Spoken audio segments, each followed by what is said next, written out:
Buntut dari keracunan massal makan bergizi gratis di Kota Bogor, Jawa Barat, Badan Gizi Nasional akan melakukan perbaikan dan pengawasan ketat. Dapur MBG terkait juga ditutup sementara untuk proses evaluasi.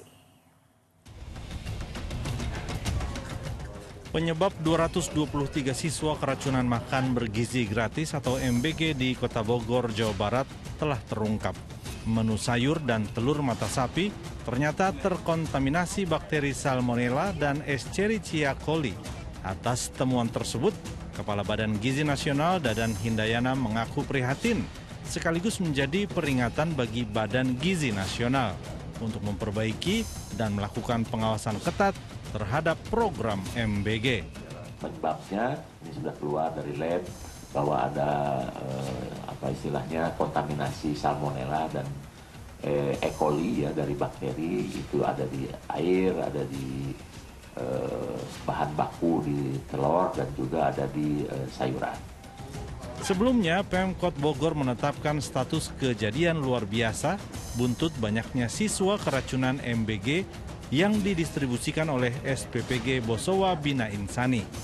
Kini, SPPG Bosowa Bina Insani ditutup sementara untuk dilakukan evaluasi guna meningkatkan kualitas pelayanan.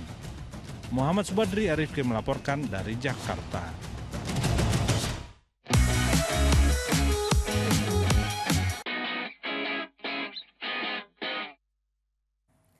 Kita ke informasi lainnya, ulas sekelompok pengusaha meminta jatah proyek senilai triliunan rupiah di kota Cilegon, Banten viral di media sosial. Polisi mengaku telah melakukan mediasi antara pengusaha asing dan pengusaha lokal dan diakui ada kesalahpahaman dalam kejadian tersebut. Tanpa ada lelang. Porsinya harus jelas tanpa ada lelang.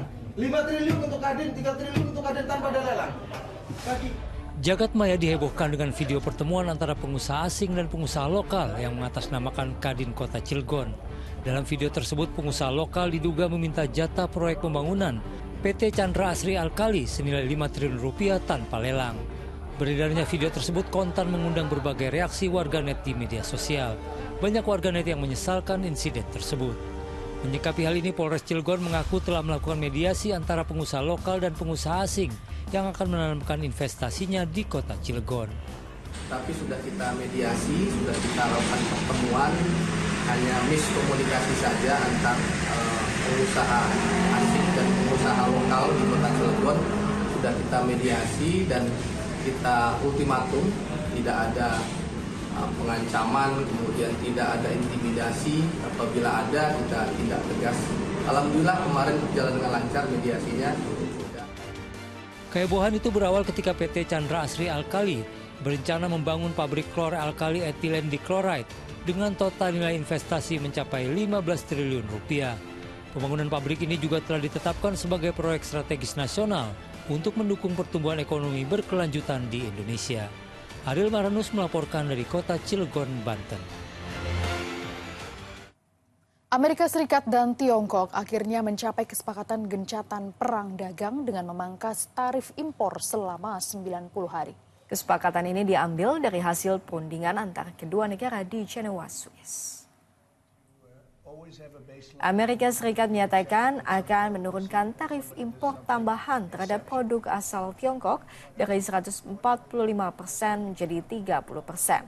Sebagai balasan, Tiongkok juga memangkas tarif impor atas barang-barang asal Amerika Serikat dari 125% menjadi 10%. Kebijakan ini berlaku selama 90 hari ke depan sejak 12 Mei 2025.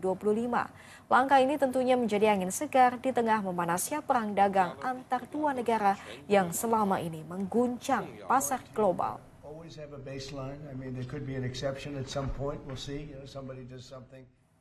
Perang dagang antara Amerika Serikat dan Tiongkok telah menciptakan ketidakpastian ekonomi global. Namun dengan adanya gencatan tarif perang dagang antar kedua negara tentunya disambut positif oleh pasar Indonesia. Dunia gempar saat Presiden Amerika Serikat meningkatkan tarif impor untuk sejumlah negara. Salah satunya Indonesia yang dikenakan tarif impor sebesar 32%. Wakil Menteri Keuangan Anggito Abimanyu mengakui Indonesia sempat terpukul dengan kebijakan tersebut. Pernyataannya disampaikan dalam acara diskusi Kagama Forum Leader dengan tema Trump Effect. Bagaimana Indonesia mendulang peluang di tengah perang dagang yang digelar di Auditorium Abdurrahman Saleh RRI Jakarta pada Rabu siang. Kalau dilihat dari sisi 52%, tarif resiprokalnya ya. Tensi ketidakpastian perang dagang berkurang saat Indonesia sudah bernegosiasi dengan Amerika Serikat. Tapi di sisi lain, pasar global masih terguncang dengan adanya perang dagang antara Amerika Serikat dengan Tiongkok. Karena itu, Indonesia sebaiknya tetap membangun komunikasi yang baik dengan kedua negara. Jaga imbangan antara pengaruh Amerika dan pengaruh Cina, itu yang tidak bisa kita hindarkan. Ya.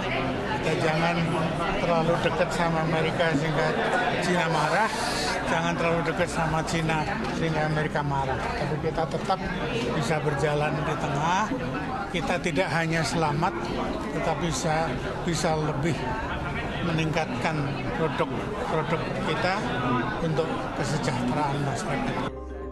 Kini kesepakatan baru telah tercipta antara Amerika Serikat dan Tiongkok. Kedua negara menurunkan tarif dagang selama 90 hari ke depan. Amerika Serikat menurunkan tarif atas produk Tiongkok jadi 30%, sementara Tiongkok menetapkan tarif produk Amerika Serikat jadi 10%. Lantas, bagaimana dampak gencatan senjata perang dagang antara Amerika Serikat dan Tiongkok terhadap Indonesia? Lalu juga responnya juga kita bisa lihat misalkan di pasar saham IHSG di pembukaan perdagangan hari ini pun juga menguat sekitar lebih dari 1%, sekitar 96 poin IHSG kita. Sehingga kita bisa melihat bahwa sekalipun memang ini dampaknya masih sementara, ya kesepakatan dagang ini masih sementara, namun responnya bisa dikatakan lumayan positif. Ya, meskipun memang ini masih terlalu dini kita menyimpulkannya. Meski begitu, ketidakpastian perang dagang dan ekonomi global yang sedang berlangsung diperkirakan tetap akan menekan laju investasi dan konsumsi domestik. Tim Liputan 6 SCTV melaporkan dari Jakarta.